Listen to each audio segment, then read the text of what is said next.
Yun ang ating pag-aaral. Una, kilalanin kung ano ang basic hair cutting techniques.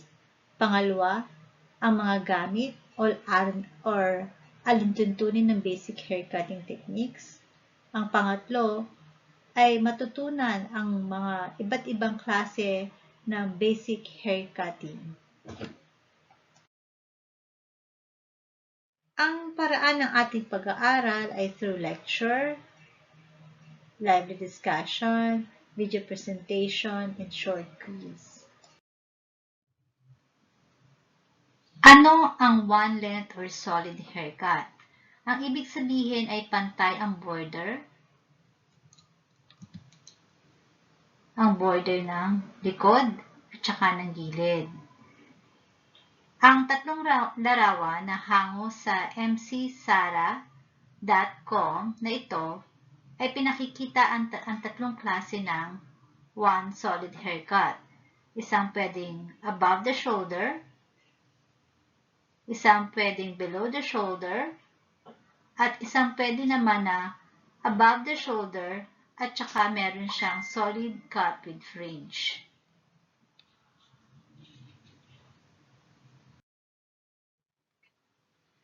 Ang ganitong haircut ay nagagawa sa pamamagitan sa paggupit ng buhok ay katulad sa bawat ere ng dulo ng buhok, sa gilid, sa harapan, at sa likod. Ang tawag dito ay weight line. Weight line is the visual line in the haircut. Ang totoo or ang genuine na one-length hairstyle kapag ang buhok sa bang, sa gilid at likod ay dapat ay magkakapantay pag ito ay sinuklay na pababa o ang tawag ay natural fall, which means where the ends of the hair hangs together. Ang solid or one-length haircut ay ginugupit ang buhok sa pamamagitan ng 0 degree. Ang ibig sabihin nito ay no elevation or no tension.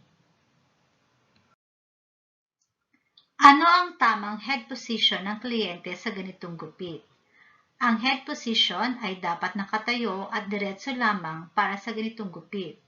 Kung nakakiling or tilted ang ulo o kaya ay nakapwestong pasulong or forward, hindi babagsak ang buhok sa kanyang likas na direksyon ng buhok.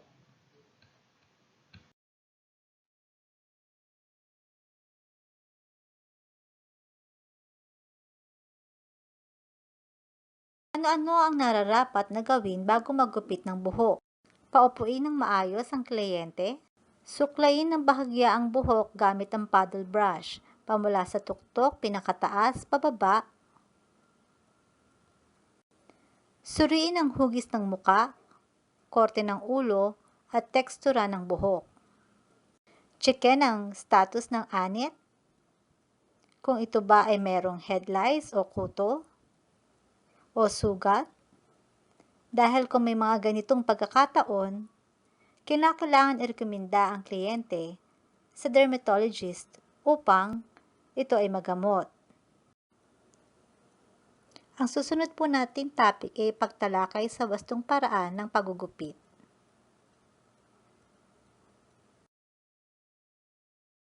Ang isang wastong paraan ng paggugupit ay gumamit ng neck strip or neck tissue at plastic cape. Unahin ilagay ang neck strip bago ang plastic cape sa kliyente.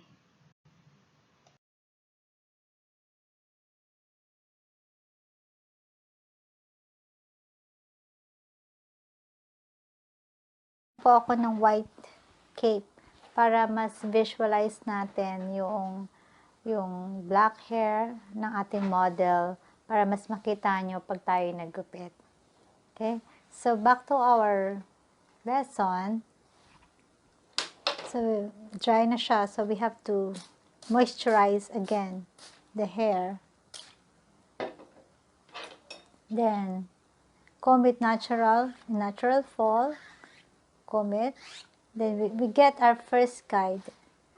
So, I suggest that you take it from the middle. Why? Ba't hindi sa tabi? Ba't hindi sa gitna? Kasi you're going to use this middle guide going to the right and going to the left. And then you have to take both sides to make it sure that your guide is at the same length. Okay, so we get it. Please take it from here. Make it sure your comb is here, nakasipit in between the thumb and the index. Then cut it.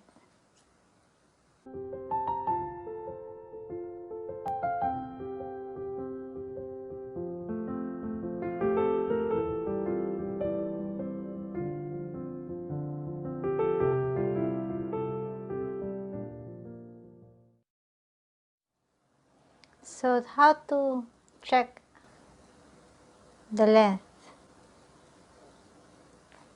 Pull the other end to the left side and the right side and bring it to the middle.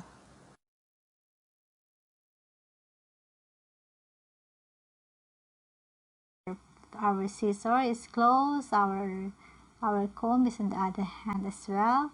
So you can use this point to create a subsection. So our index again is here, and then I will create a subsection, at least ½ inch will do. Nape cut will be a guide. Magiging guide natin for our next subsection. So, mangyayari niyan, you'll get a little bit part here on the left side, kasi di ba nandito tayo sa right side. So, you'll be getting a little bit here on the left side to use it as a guide. So, make it sure na no tension at all. Straight pa rin kasi blunt cut nga eh. I mean, a solid cut. So, hindi nyo pwede siyang over direct. No, it's not. Should be only straight cut lang. Yan.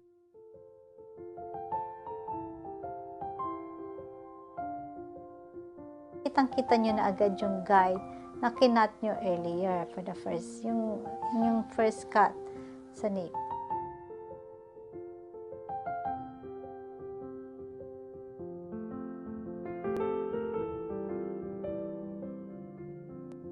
Make it sure na kapag nagupit ng buhok, hindi magpa-pass through sa second knuckle ang gunting dahil posible na masugatan ang skin na in between ng index at saka middle finger. Ito ang tamang paraan paano gupitin ang buhok at hawakan. Kung magpa-pass through din ang buhok sa second knuckle, possible na magkaroon ng less tension ang paggugupit. Cutting below the fingers ang ganitong hand position.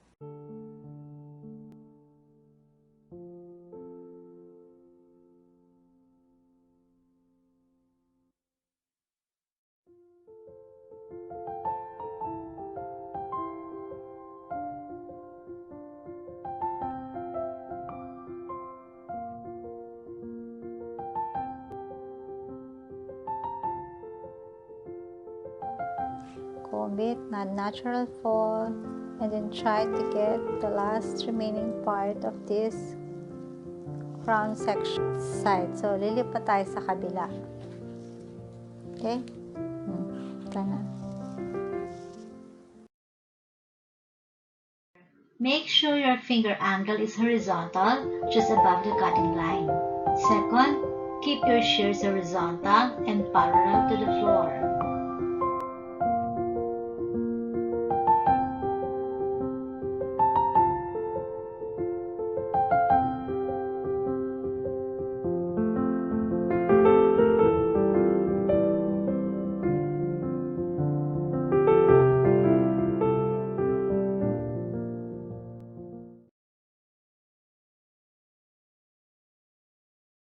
Tapos na po natin gupitin ang likod. So, paano po natin siya i-check? So, both side of the same position, like example, dito sa likod ng tenga, higitin sa likod at dalhin sa gitna para i-check kung tama ang kanyang length, ang kanyang haba. So, pwede rin naman po dito sa ilalim, i-check ulit Tingnan kung tama ang length. So, tama naman po. Malinis po. So, ibig sabihin, nag-counter-checking tayo, magka-pareha ang length ng kaliwa at saka ng kanan. Sa kabilang side naman, paano natin gagawin ang paggugupit sa kabilang side? So, magkikreate lang po tayo ng hawiin natin ng kaunti dito at ito po ang gagawin nating guide.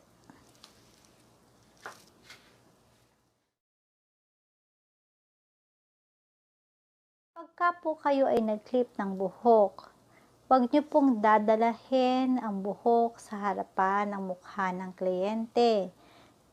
Kahit ano pong sa paggugupit, sa pag-rebonding, sa pag-hairstyling, kapag po kayo ay nag-subsection at nasa banda dito na kayo sa side or nasa sa likod man kayo, make it sure po na ang buhok ay hindi kakalat sa harapan ng mukha ng kliyente.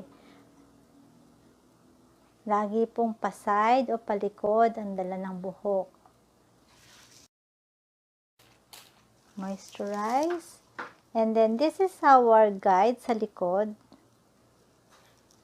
Tingnan natin kung may magugupit pa ho tayo kasi nga naka-layered ang style ng manikin natin. So, you can take a little bit. Meron pa naman. So, make it sure yung side mo rin, no tension at all. Just a natural fall. No over-direct. No over-direct. Just natural fall. Kung ano po yung strand ng buhok niya, yun ang susundin nyo pagbagsak ng buhok.